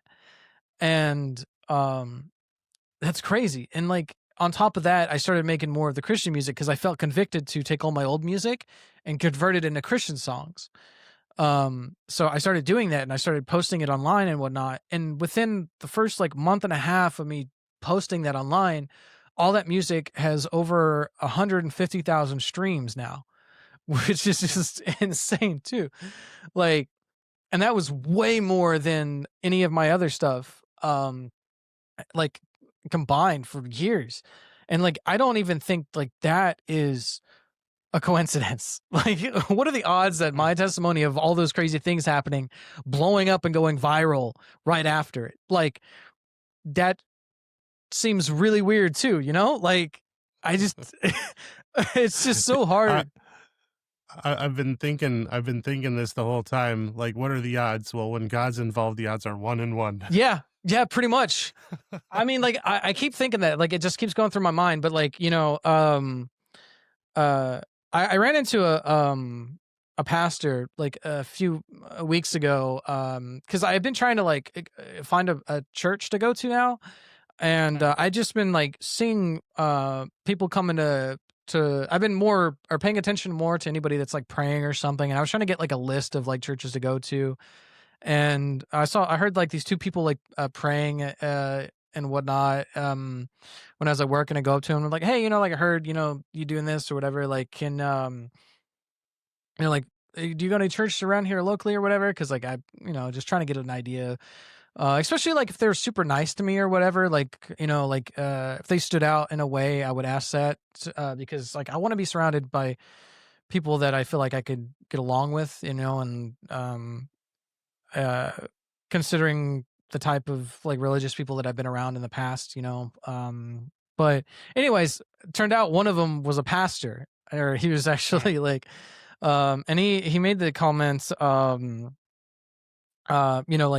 he was at the end, he was praying and he was like, like, God, I'm not going to insult you, like, I know, like he was like, Jesse has like an amazing testimony, but I'm not going to insult you by saying that, like he was just like, I'm not surprised, because like you can do amazing things, like you can do, it's unfathomable what you can do, and that's definitely been on my mind for sure. But what I didn't include, the testimony actually becomes a little bit more powerful, because a few things happened after I posted that video, that kind of like make things a little bit, more, I don't know, I guess supernatural in a way. I mean, I don't know if supernatural is the right word, a way to put it, but it was just more of these divine encounters basically happen. So I had a couple more, and so there was like, I think it was like 2 weeks or so after those events happened. I think it was probably Yeah, it was probably about a week after the video went viral or close to it. Um, I saw some guy come into the work and sit off in the corner, and he just kind of set himself. And I go up to him, and he looked kind of like, I couldn't tell if he was just wearing like messed up clothes, if he was homeless or not, and he didn't look terrible. But I could tell something was off completely, and I just got the idea that I should go over to him and talk to him. So I was like, "Hey, man, like, are you doing okay?" Like, and he didn't say anything whatsoever. And then he had a Bible with him, and I was like, "Well, I see you got a Bible there. Like, um, can you read anything specific?" And that got him to kind of open up or whatnot. And it turned out that he ended up, he said he got in some legal trouble and he lost his house recently, and he'd been homeless for a few days. And we started talking about God and whatnot and other things, and we talked for probably an hour or whatever. And he had mentioned he was trying to get home, get to his hometown. And uh, before the conversation, or whenever the conversation ended, I realized that I'd been talking for an hour, and I was like, "Oh no, like I should be working right now." Like, hold on, I need to. He was like, "Hey man, can I get some money for some smokes?" And I was like, "Yeah, hold on a second," because I'd realized how long we'd been talking. And I went back into the office and to the back area, and I kind of wanted to check on things because like I should have been supervising, and making sure stuff was going all right. Everything was fine, but whenever I got into the office to check something, I just heard in my head like, check how much a bus ticket to his hometown was. I was like, I should look that up. And I didn't spend the money that I got from that tip. And I kept the cash on me, and I looked up the cost of the ticket, and it was $60. And I was like, come on, really? Like, it didn't really surprise me at the time, but it was more so just like, wow, like, God, you did it again. Like, what are the odds of this happening too? So, and I didn't need that money. Like, so I go back to him and was like, "Hey man, God has blessed me, so I'm going to bless you. Like here, get yourself home." And I was very cautious on whether or not I should give him the money, for the bus ticket. But, cause like, obviously, I didn't want him to spend it on drugs or anything like that. I mean, it's just a random person. But like, as soon as I gave it to him, he immediately just started like crying. And he gave me a hug. And he was like, "Dude, like, thank you so much. Like, this means like so much to me." And he comes back the next day and asks to talk to me. So I go out there and I'm like, "Oh hey, like how's it going?" And he was just like, "Man, I'm going home today. Like I'm excited." So he was able to get home with what I gave him. Um I mean, at least that's what he told me. Whether or not he made it home or not, that's a different story. But I think, considering how he reacted, though, I think he did. But you never know. But I thought that was really cool. And then, after that, the last thing that had happened is I'd ran into um that woman that I'd fell in love with that started all of this. Because like due to all of her trauma and stuff, she would like constantly like isolate herself, and she kind of like shut off communication with me for a while. And that's one of the reasons why it affected me so badly, is because we went from like hanging out every single day to zero communication for a couple months. And I was worried that maybe she'd overdosed or something like that, or whatever, because I didn't know anything. I was worried. But I ran into her, and we hung out. And because like we live in the same apartment complex, so, and I rarely ever would see her anywhere, but uh we did that one day. And she was like, "Hey, I've got good news. Like I'm in remission." And I'm like, "What what? Like, come on. Like, really? Like all of this stuff now that's happening?" But no, that happened. I was like, "That's awesome. Like, thank you, God. Like, really? Like, that's wow." And then she was like, "All right, I'm gonna go back to rehab." Um, so she started doing that, and then there's an incident where um they gave her some medicine, and I kind of messed with her quite a bit while she was there. And she ended up, her health started to decline like a lot, and I got depressed again about that situation. I was like, man, like things were looking up now, like what's going on? And I work overnights now, so like I woke up like really late on one of my days off. I normally wake up in the afternoon, but this time it was probably like 9:30 at night, and I was like, man, I'm hungry, but I don't really want fast food. And but I was like, no, it's cheaper. But I was like, I should kind of sit down somewhere, and I couldn't get that idea out of my mind that I should sit down somewhere.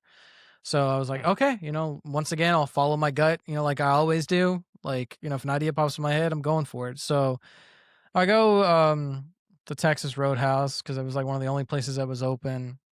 And I sit down, and I was just eating, and then out of nowhere, some guy walks over and is like, "Hey man, can I talk to you?" And I'm like, sure, okay.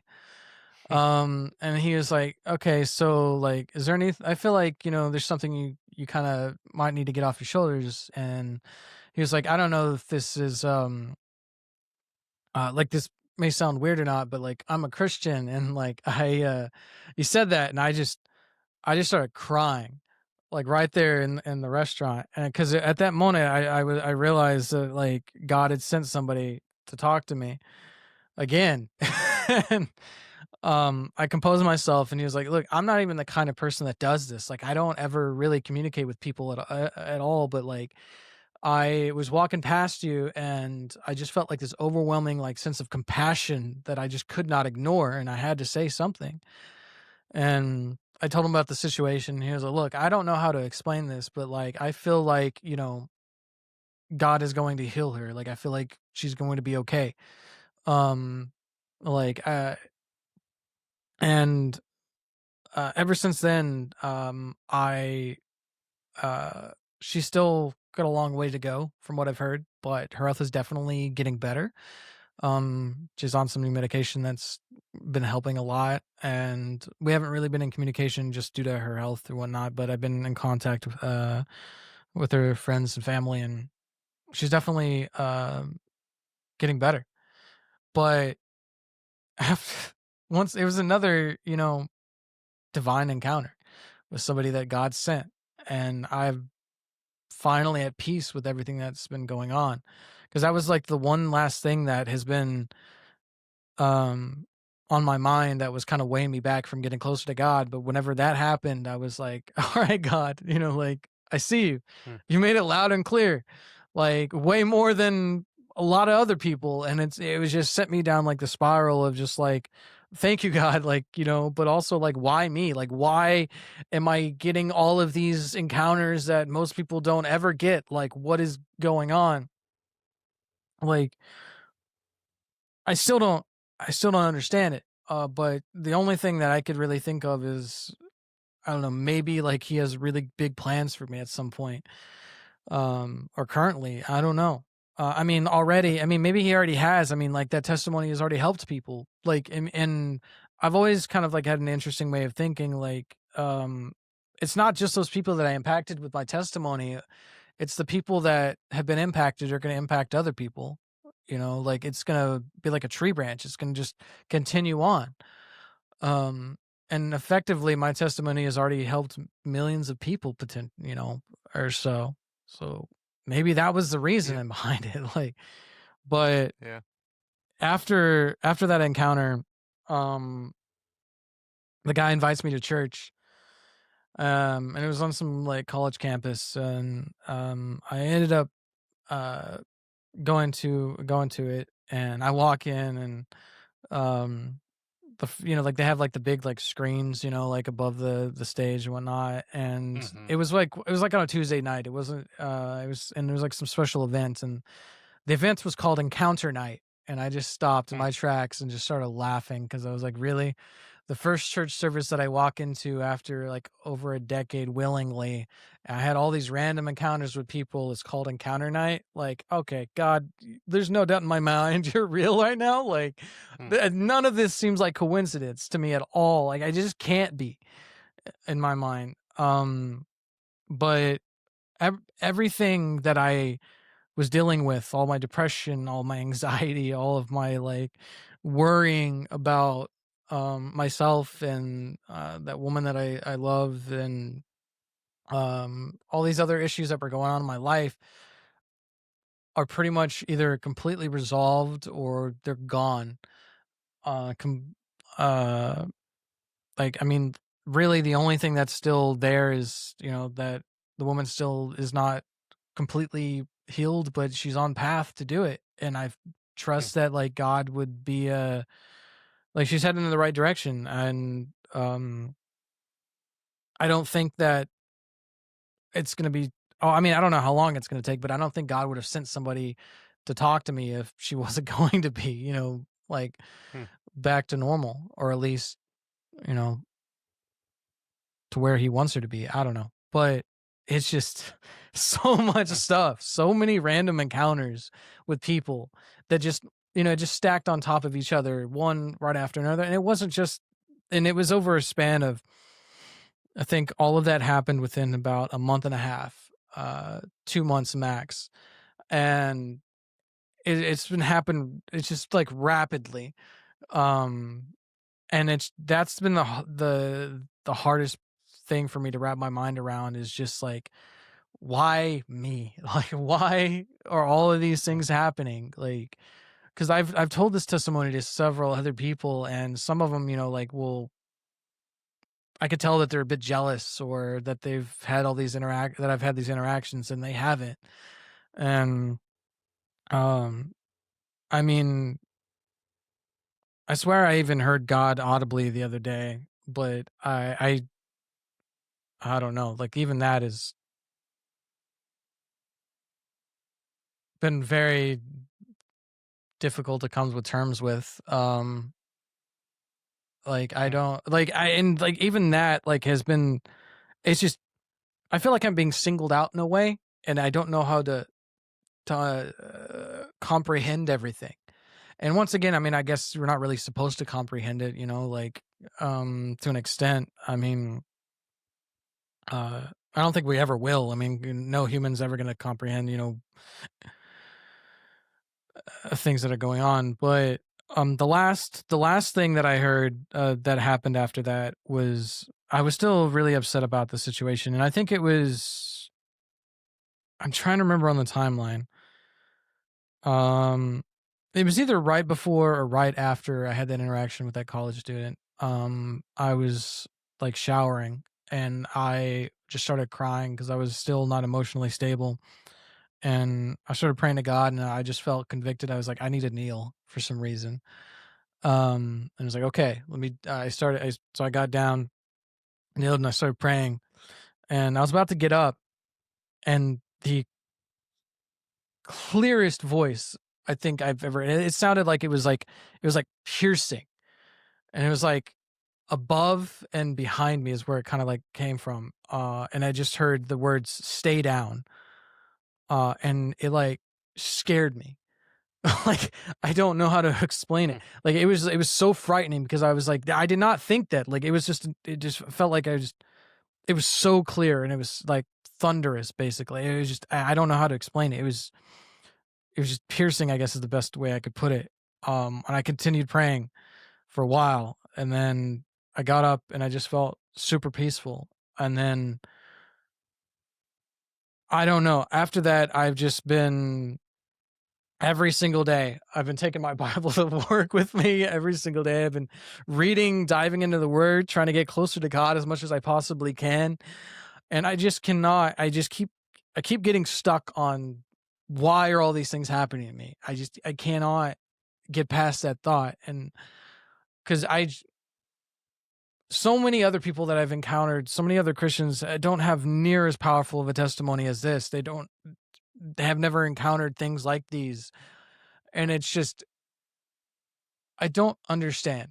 And I think that is partially due to the fact that I have a lot of the still like self-worth issues and whatnot, from growing up. And I'd never, for once in my entire life, I actually feel like I'm loved and cared about and valued. And I mean, not just by God, but by all these other people that have interacted with me since I started sharing God's word, since I started making the music, since I started sharing the testimony. I've literally had thousands and thousands of people reach out to me telling me that they love me. And it's just been, everything has been so overwhelming. And I still don't know how to handle everything. I don't know how I should perceive everything. I don't know. I keep praying for direction now because I don't know where God wants me to go at this point. Hmm. I don't know what, because like obviously, like logically speaking, I feel like if he did all of these things, that I've got some sort of calling or some sort of purpose that is going to help out so many other people, and I don't know what that is. I mean, maybe it's a music thing, but just because I'm good at something doesn't mean it's a calling, you know? Like I don't. Maybe it's that. Maybe it's speaking. I don't know, and I keep praying that constantly, and God hasn't really. I don't feel like He's revealed that to me yet. I'm sure He will because His timing's perfect, but I just, you know, I don't know what to do right now. I feel Yeah. like I don't at all. Like I just, everything is just so overwhelming, and anytime I talk about this testimony to anybody, I just cannot. I just feel stuck, I guess is the best way to put it, because I don't know where I need to go, what I need to do. God's got me here, but He hasn't shown me the right direction yet, and I don't know. I wish I had the answers now, but you know. Yeah.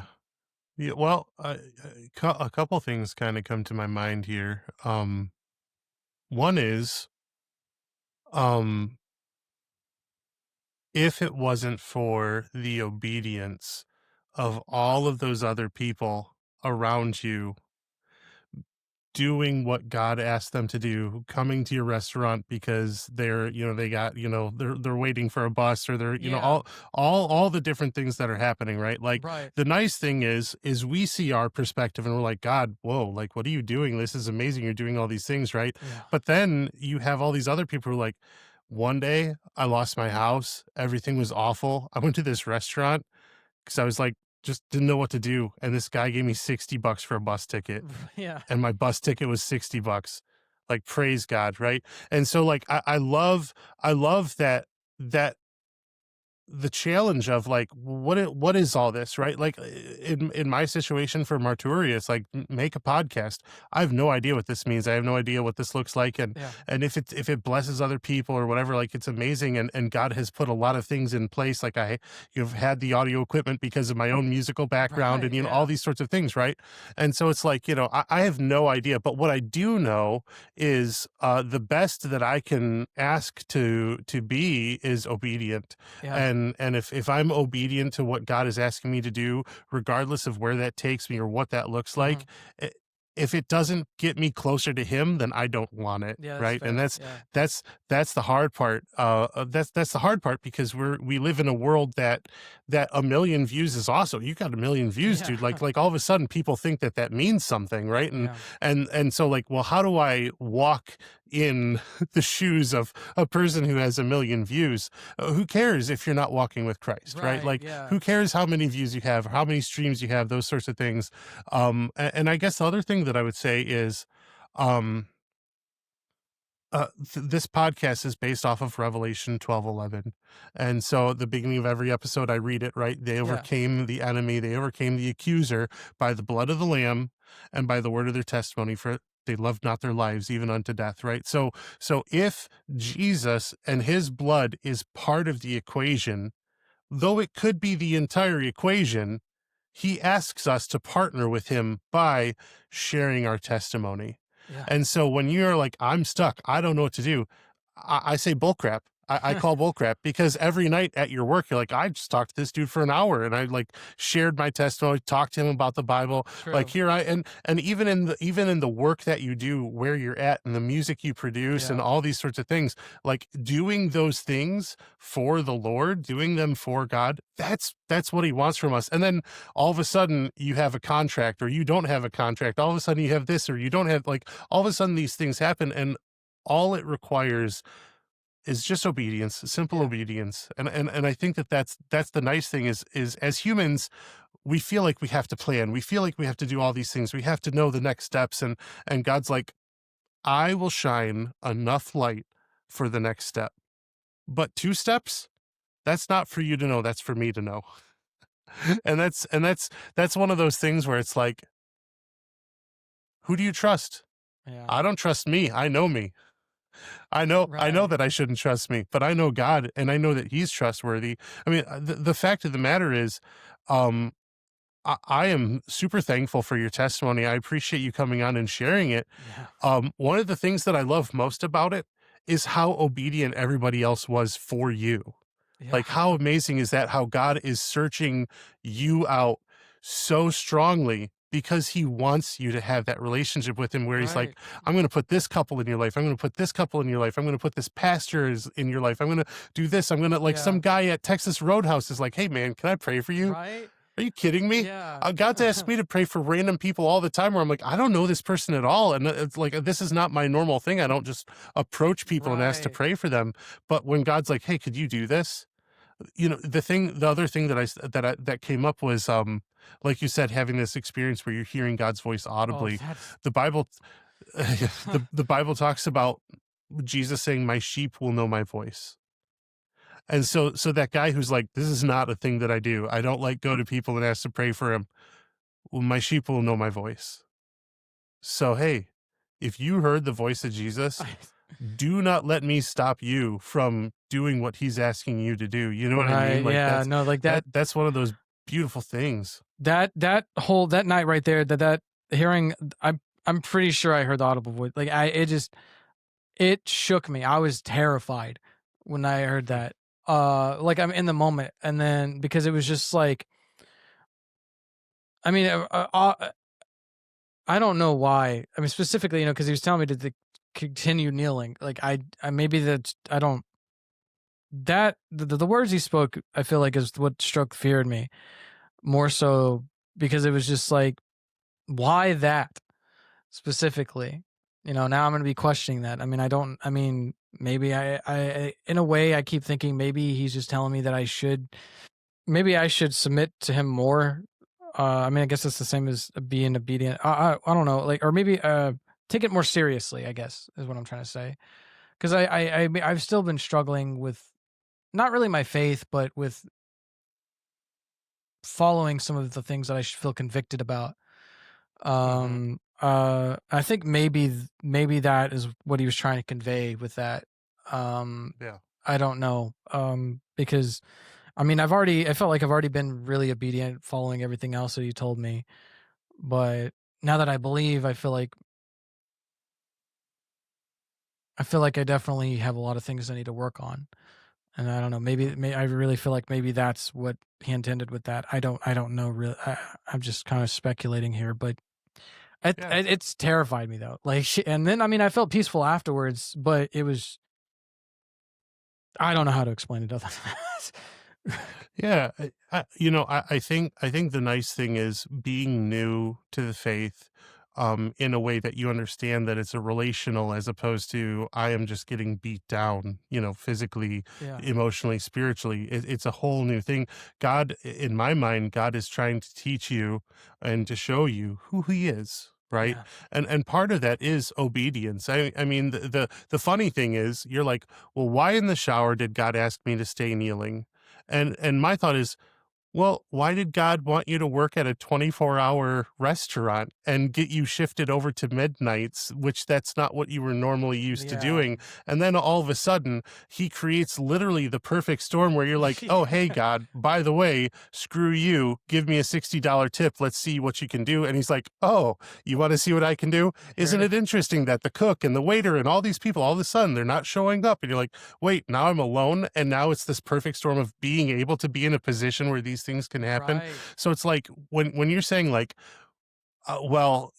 okay, how can I deny it after day one? Maybe so. Yeah. After day two, I don't know. After day three, I don't know if I can. But then there's day 4 and day 5, Yeah. and the relationship continues. And I guess the one thing that I'll say for me as a person who is very much in the vein of you, like searching for love, searching for for relationship. I always like to tell this story. When I was in kindergarten, we made this huge flower petal, and like, here's my favorite this, and here's what I'm going to do, da da da da da. And then on there it says, when I grow up, I want to be, and my answer was married. And I'm like, what a weird for a kindergartner, what an odd thing for a kindergartner to put down, But God has had to walk me through quite a few things to get me to this place of I am married now. But here's the interesting thing for that is, because of that, God is not a hopeless romantic. He is a hopeful romantic, right? And so you have this relationship with him where all of a sudden it's so powerful and it's intentional, and God's putting all these people in your lives, in your life to do what he's asking them to do. But then all of a sudden the honeymoon ends and the relationship continues. So my mind is God is continuing to show you who he is, but is also asking for you to show him more of who you are. And as you both are learning each other, right, in that relationship, like hopefully the goal is you fall more in love with the fact that you are serving someone who is interested in you, who wants to know who you are, and his whole goal is to clean you from inside out, to make you whole, to bring you shalom. That Jewish term of peace also really means more of like this wholeness, right? This wholeness that we, like we talked about earlier, I felt comfortably empty for a long time, and it's like, well, wait a second. He gives wholeness. He gives wholeness. And so as you continue with your relationship with God, you read the Bible, you study about him, all these sorts of things, you're going to learn new aspects about God the whole time. And he prayerfully, as you continue to allow him to dwell in your life in a more deep and meaningful way, will learn more about who you are, so that he can tell you and show you who you are in a way where you're hopefully we'll believe it at that point, right? Like God could say to you right now, hey, here's the whole plan. And you're like, no way, not going to happen. But as we walk with him, right, and he shines the light on that next step, and he continues with us on that path, we walk with him. The Bible talks about us keeping in step with the Holy Spirit, right? Like he's left his Holy Spirit as a helper, and God has helped you a ton in these last few months, right? To show you this stuff, Yeah, it's amazing. Oh, absolutely. And like I keep saying, it's just so overwhelming. And like, I think, I mentioned a couple times before, like I've always had the mindset of like, if I get an idea, to run with it. And I think that has become a lot stronger since I started believing in God too. Like I feel convicted, like, and like very like heavily. Like I helped out a lot of other people at my workplace too, with various things. I mean, giving people money, giving people rides. I've talked to random strangers out, our customers, and I've helped them out there with various ways and whatnot. Like people that I work with, like look up to me more so now. Like if there's issues, they'll come to me and ask, not just like work related, but anything else. Like I've definitely have made an impact with other people there, and I feel like through that conviction of actually doing those things, that's what's allowed people to feel comfortable around me. And I think that like I've literally had people like, people make the comments like, oh, you're the best Christian I know. And I'm like, I'm new to this. Like, what? Like, like, but like hearing those kind of comments tells me that I'm definitely doing something right. And it's just, I'm glad, but also it feels a bit weird because I don't know, I'm just trying, like, I think the biggest takeaway from all of this that I keep replaying in my head is you never really know how the smallest interaction, or you never, like the smallest interaction like that you have with somebody can make the biggest impact, is kind of what I've learned from this. And I never really thought about it. I mean, like every interaction that I had, I mean, the people that I met the first night, I mean, I had a 2-hour conversation with him. The homeless guy or whatever, I had probably talked to him for like a couple hours there. But all the other interactions were, I don't know, less than 5 minutes. And I forgot to mention the guy that tipped me the money. He came back into work one day, and I was able to share the gospel with him because he came in to study again, and I was like, "Hey, man, been a while." And he was like, "Oh, hey," like he remembered. He was like, "How you been?" And it's been a couple months, and I was like, "Better than ever. You got a few minutes?" And come to find out, he used to be a Christian, and he kind of fell away from it. And then I told him the whole testimony and whatnot, and he was like, "Huh." That's interesting. So, I mean, I definitely planted a seed there, but I framed it in the way that I was like, hey, like, I mean, this is gonna be weird, but like, if it wasn't for you, then my life wouldn't be great right now. So, like, thank you. Like, I mean, you're one of the deciding factors. And I was like, but also not on top of that, but I thought you might find it interesting that like you were you were a part of a bigger story that helped literally thousands of people. Well, probably like millions now. And he was like, "Wow, I've never really had anything like that happen before. I've never made that kind of an impact on anyone."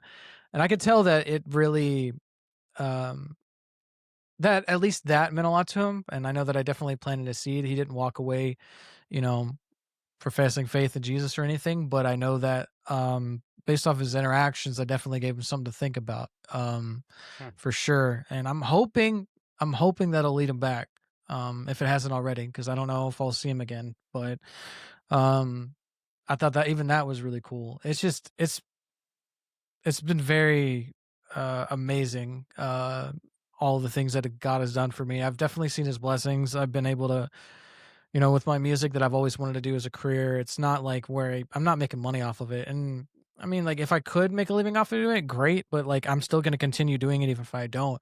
I mean, like I had a lot of music that I made, um, like years ago and stuff that, um, I had converted now into the Christian songs. So I've got like over 70 songs done right now in the past like 3-4 months now. Um, and I've just been kind of like dumping it online, a little bit here, there.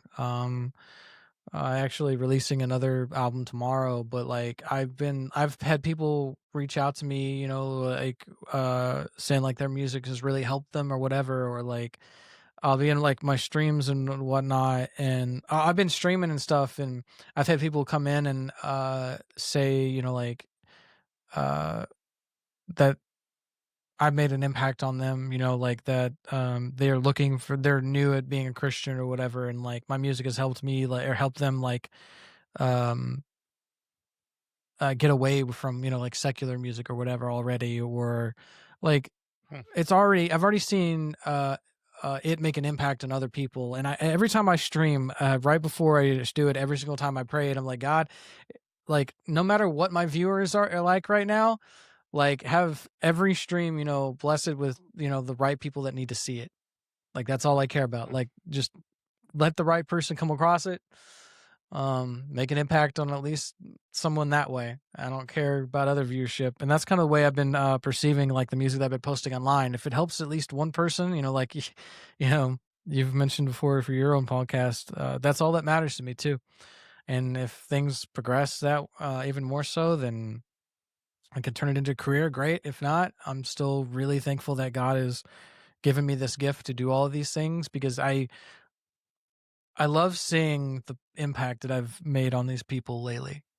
And because it feels really good, because coming from a place of feeling empty and suicidal and depressed and lonely and just self-destructive behaviors and just, pretty much rock bottom, and not having anybody to help pull me out of there, it feels really awesome knowing that I have already made an impact on somebody that has felt the same way, or at least similarly to what I've experienced myself. And it's, I'm going to keep doing it for as long as I can.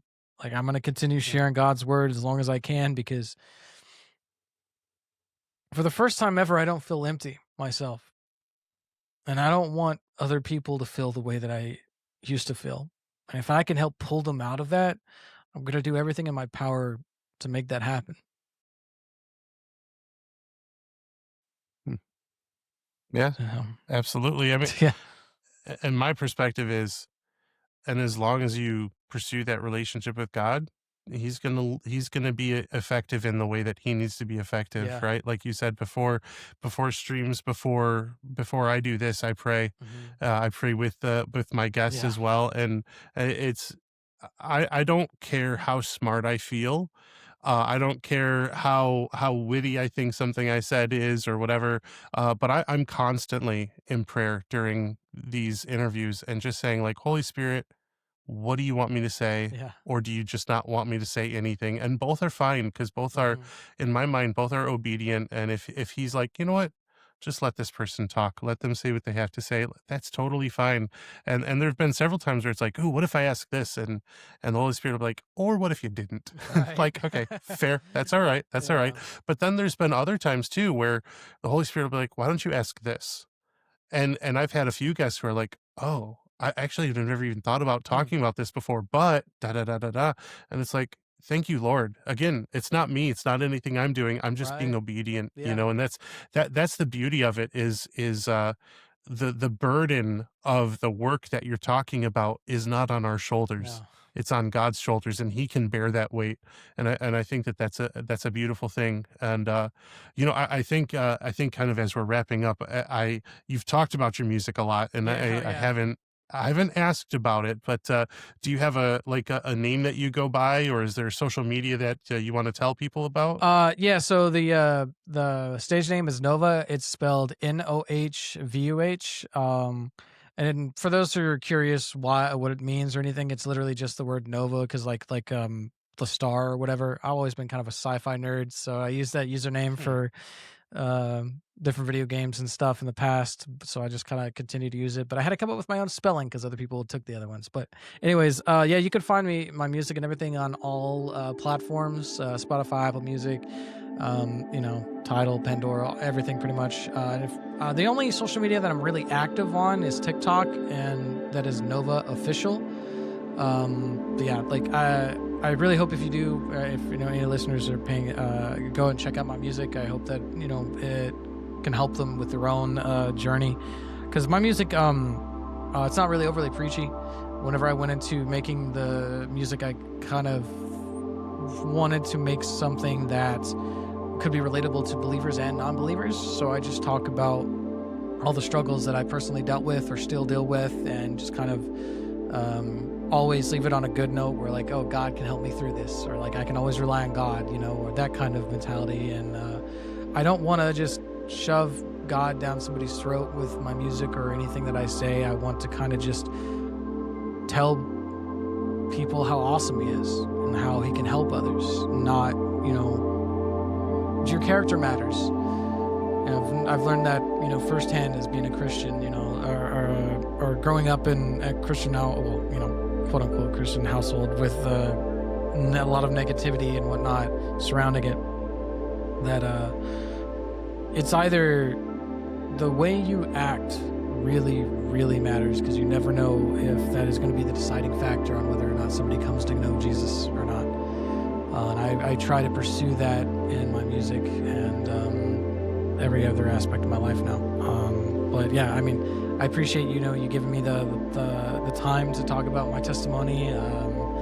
I hope that somebody can really, you know, take this information, and hopefully it'll help them in one way or another. And if they do give my music a chance, I really hope that that's able to help them out as well. And I'm just on fire for God right now, and I can't wait to continue making more music, more talking more about God. I plan on posting more content in the future, just talking about Him and giving my own perspective on things and stuff. I've been doing everything I can to pursue Him more, but I feel like I need to do more studying before I do certain things. But yeah, I appreciate you having me on.